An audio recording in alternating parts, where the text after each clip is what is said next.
Hello YouTube, and what we have here is a vehicle that I purchased from Copart. I'm a basic member, meaning that there's certain states that do not require a dealer's license. I'm in Florida, and this was purchased from PA Altoona at the winning bid of $2,100. I paid $800 in taxes and $900 to get it shipped over to my front door. And I'm actually purchasing this vehicle to make a flip, and I'm doing all of the rebuild at my house and my garage, and then we'll pretty much sell it from there also. Here, this is just a project that I purchased from Copart. Pretty much took it apart, but as you can see, this is where the damage is, and I've already started to pulley out some of the parts here. Don't want to stretch it too much, but enough to where I could get the brackets to line up to where everything fits just perfectly how it should. But this is it, and then I'll be putting the Fuji gun to work again to pretty much paint the car and get it back nice again. But this is the first step here, YouTube. Took the bumper off, got the fender here, and then we'll pretty much take it from there. Now with the Vivor frame puller, I was actually able to successfully pull that frame out somewhat close to where it should be. Okay, YouTube, back with another video here, and as you can see, we got the stud welder on the table, which I purchased from Amazon. It's from Vivor. And actually gonna put this to the test rather than purchase a new hood. You know, I looked around on this hood and the only damage is actually here. And what I did, I put some dots where I believe if I added a stud there, it would actually pull this damage out, you know, near as close to where it was before it got hit. And as you can see here, we also had a big hit inward. And what I did, I used a frame puller here, which I also purchased from Amazon, to correct that here. And it actually worked out real good. I was able to push this that was pushed in back out to where I believe, which is close to the specs. And what I'll do, I'll spray paint this, probably hammer in some small areas to get the surface area to be a little bit more leveled. But other than that, I believe it's in the close to the specs to where the headlight and the bumper and the fender will connect together to make a good connection. Yeah, and this is it, YouTube. I'm gonna put this stud welder to the test, and we'll see if we could actually get this dent out.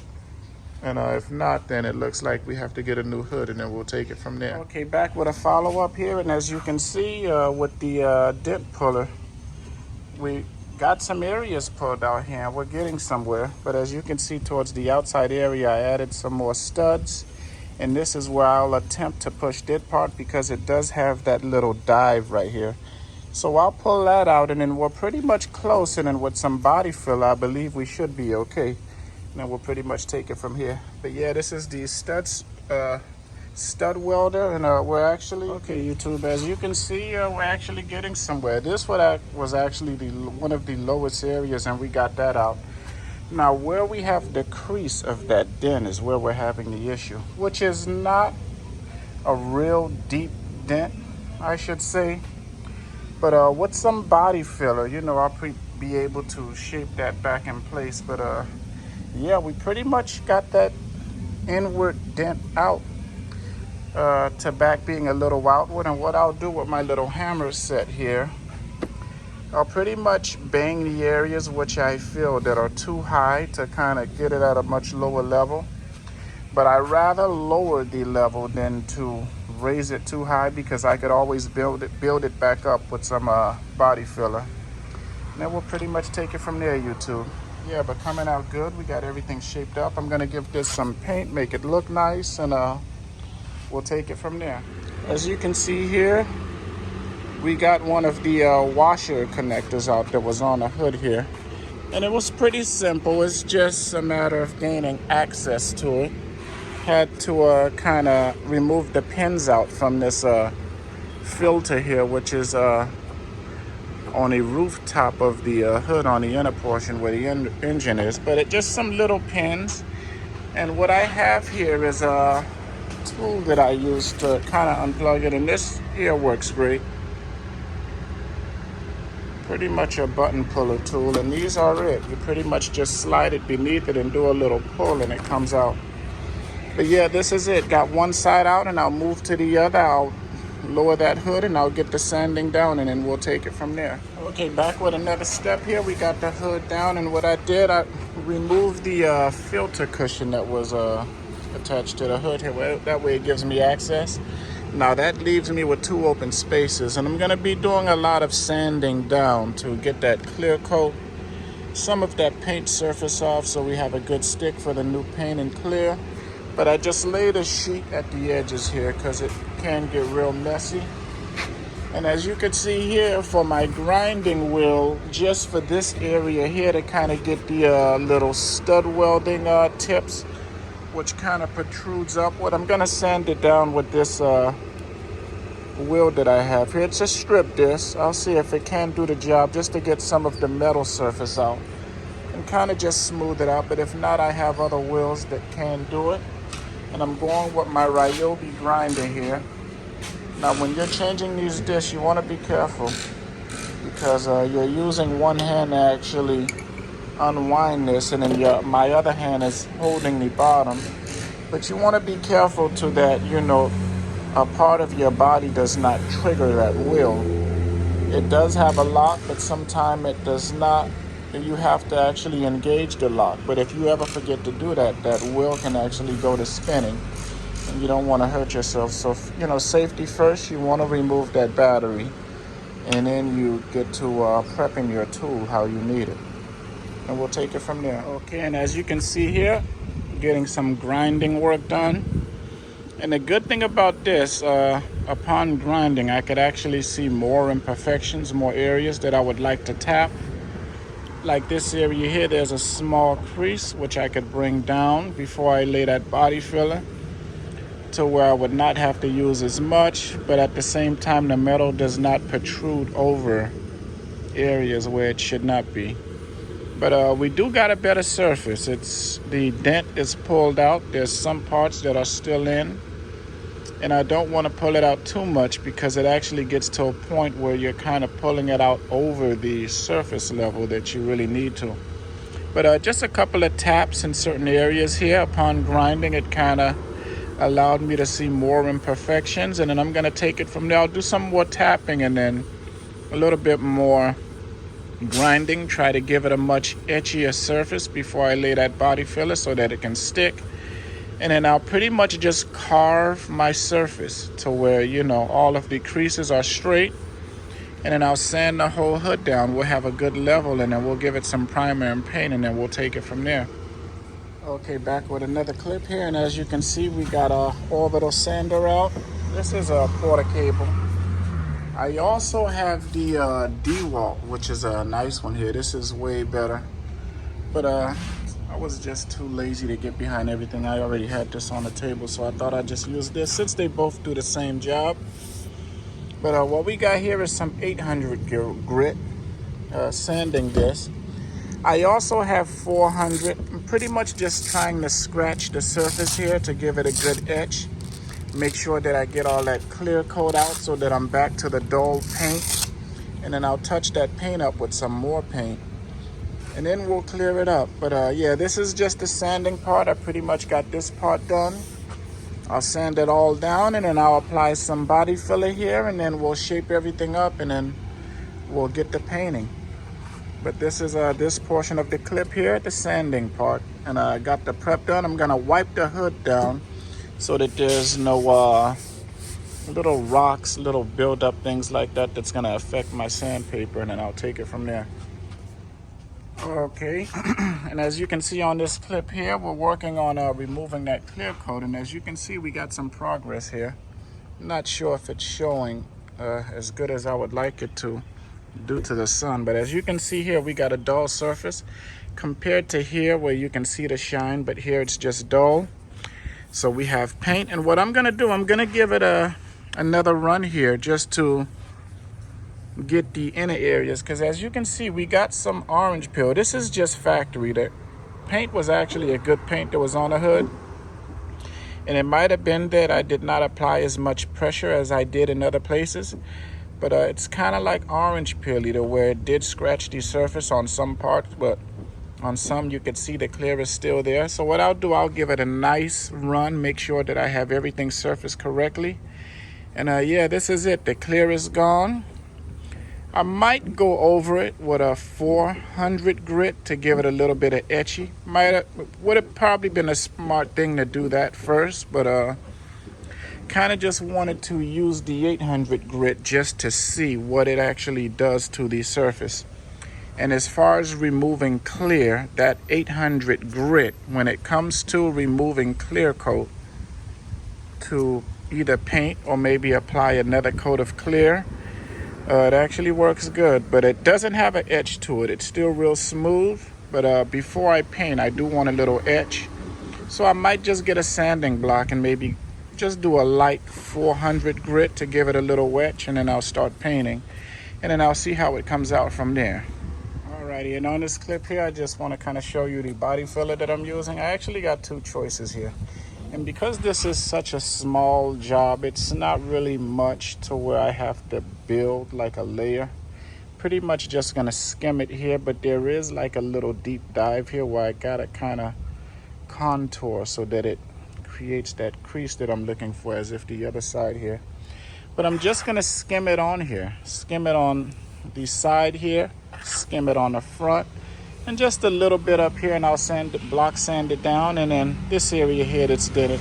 This is actually a lip, so it was nothing to pull out unless I was to grab a plier and kind of pull it up. But I believe a light coat of filler will, and with some blocking, that'll sand that out to the correct surface of it, and then we'll pretty much take it from there. But yeah, this is it. This is the professional gold body filler I purchased from Amazon.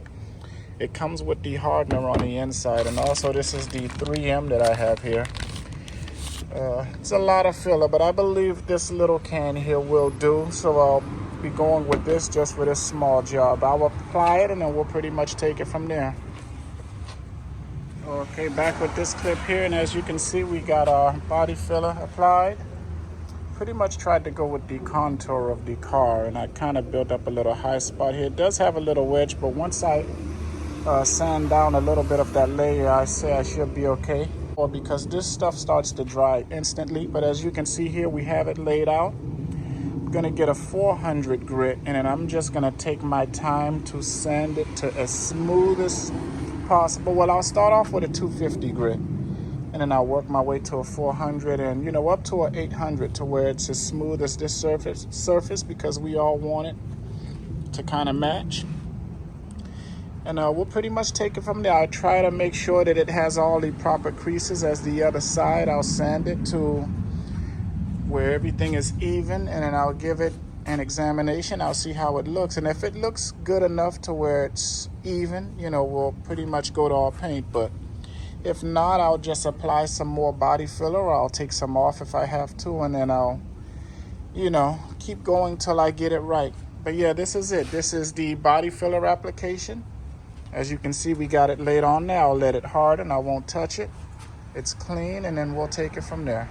Okay, back with another clip here. And as you can see, I got my gun set up. And here we have the 1.0 tip. But because this is such a much thicker material, I'm actually going to go with a 1.3. That's the biggest one I have. Recommendations are normally a 1.5 or either a 1.8. But what I've been doing to compensate, I've been trying to push out less material through the gun and more air, so that kind of balances things out, so that it's not so much weight that the air has to push. Even though it takes me a little longer for coverage, surface coverage, but that's what I've actually been doing to compensate for not having the right tip. But I believe a 1.3 will do just fine, because I actually did the firewall on the 66 here, and it actually came out good. Just more air and less material. Took me a little longer, but it did go through.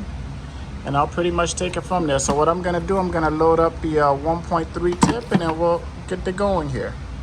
Okay, back with another clip here, and as you can see, we got the hood primed down. This is an epoxy primer that I purchased from Eastwood, and I'm glad that I did do this before I even decided to lay paint on a car, because this primer, and I would say it's even a sealer, and you know, before painting a car, I'd say when it comes to Bondo work, you also want to, you always want to spray a sealer on your car, because just by doing this, I'm seeing all the imperfections from the Bondo work that I did. So what I have now, I got my DuraBlock here, and I'm gonna take a 220 grit, and I'm just gonna sand down until this surface is pretty much like the rest of the car, because what we see here, this could have been our paint.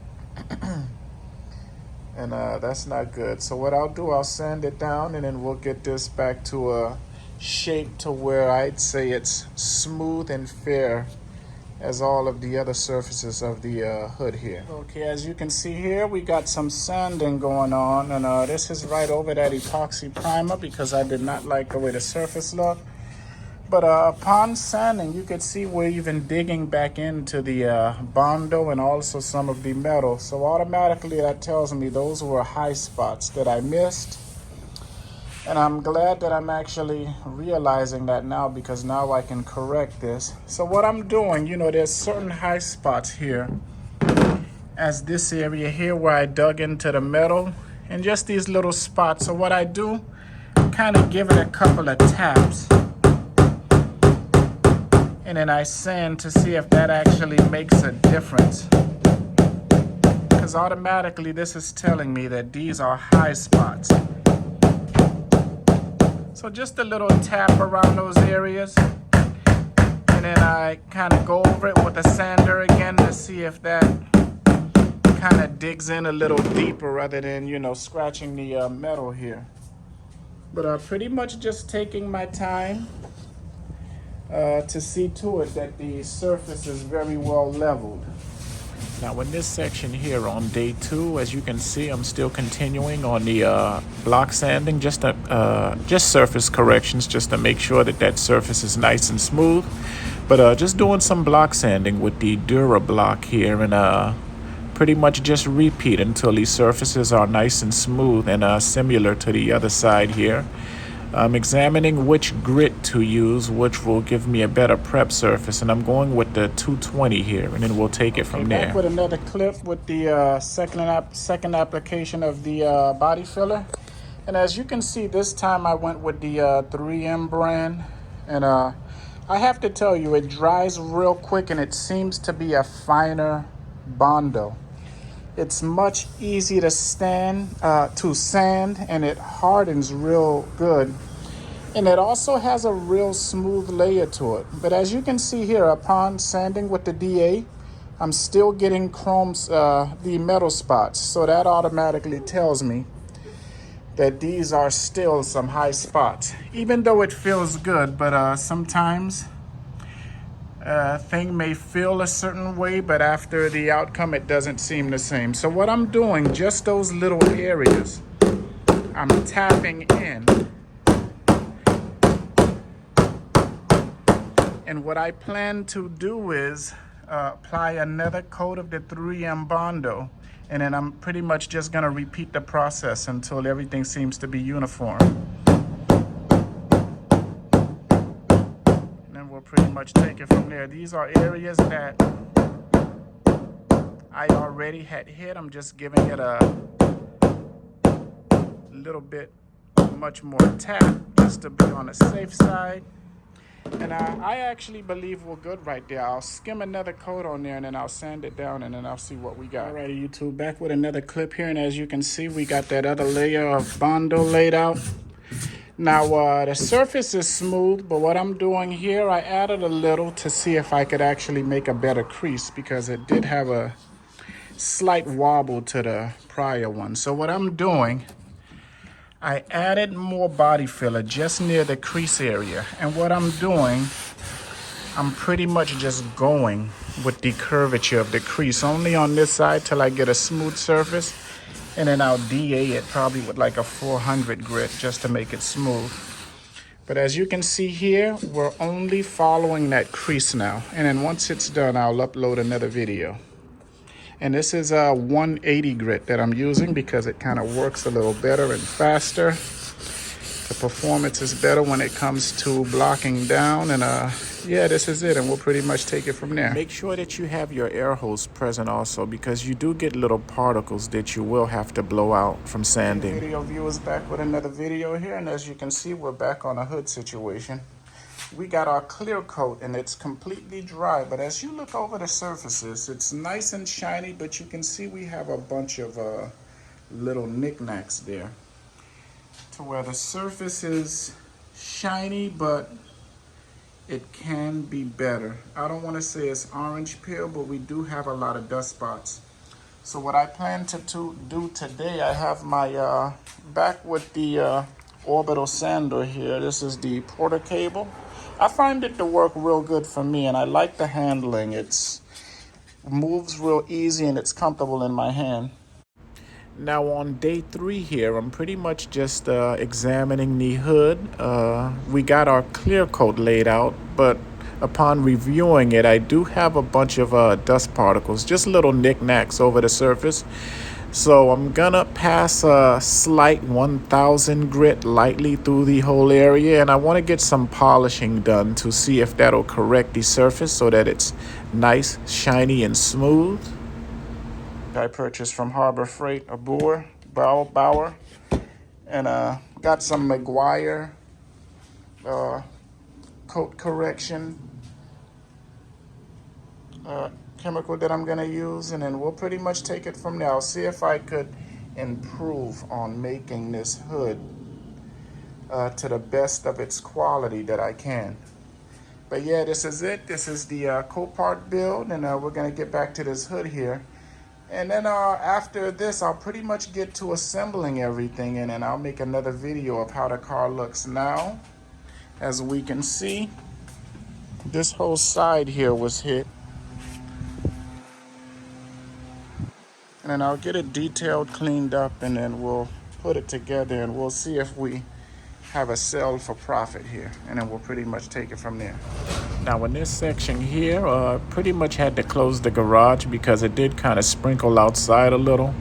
Now I'm just examining the hood after the polish just to see how shiny it is, to see whether I need to do another pass to get things kind of much more improved, because I do want to produce a good quality of work here, because this is something that I'm selling, not keeping for myself. And buyers, they do like to do their own inspections just to make sure what they're paying for is actually worth the amount of money that they're giving. But yeah, the surface is looking much better. Looks clear, it's shiny, and I'm gonna go with it on this part, and then I'll get everything assembled here. Okay, back with another clip here, and as you can see, we got the hood back on the car, looking nice and shiny. And what I'm gonna do today, I'm gonna try to assemble some parts. We got my welder here. This is a 40 welder, and the reason for this is when I disassembled the car, this bracket here attaches to the body of the car, and I was forcing it out to the point where it broke off, so I need to weld this back in place before I put the fender back on, just as the top right here. And this is what I'm gonna do. I'm just gonna pretty much weld this piece back on, and then I'll get the fender on, and then we'll pretty much take it from there. Back with an update here. As you can see, we have the lights in on actually both sides. These are brand new headlights that I purchased off of eBay. But we have our fender in. I tried to line it up as much as I could. I had a problem with it because these cars, once it comes to damage, the parts are so precise and fragile that I would open this door and the door would hit the fender. But I finally got it to where it would not scratch the fender, but we do have a gap towards the bottom here compared to up here. It's just a slight gap, but as you can see, we got the washer fluid reservoir in, and it's just piece by piece. What I do, I'm salvaging some of the parts that I have off of the old front bumper here, the grill. I'll take off the Chevy emblem, and I'm just gonna transfer everything over onto this side. So everything I can save, I'm gonna save. That way I don't end up having to purchase more, because this is a budget build. It's just to make a little extra. I actually wanna see how much I can make by doing this, and then I'll calculate to see if it's beneficial or not. But yeah, this is it. Chevy Cruze coming together, the Copart build, and we're almost there. Now on day 4 here, I got the car turned around. I just finished detailing the vehicle, and I'm just doing a slight walk around just to make sure everything is clean, nice and straight. I'm doing the same thing that a buyer would do. You want to examine a car, just look at everything, make sure that it's nice and straight, and that you're getting what you pay for. In this section here on the fender, I'm gonna have to reorder a fender bracket, because the one that's there, it's an aftermarket, and it seems to be warped, and it would not hold the bumper in place. But that's just a small fix. But other than that, everything seems to be okay. And this is actually the 4th day. Got everything put together, and at this point I could have a buyer already. I have someone who's interested in the car at the price that I'm selling it for, and compared to what I put in and what I'm getting, I did make a profit of actually $1,800 in 4 days. And this is it, YouTube.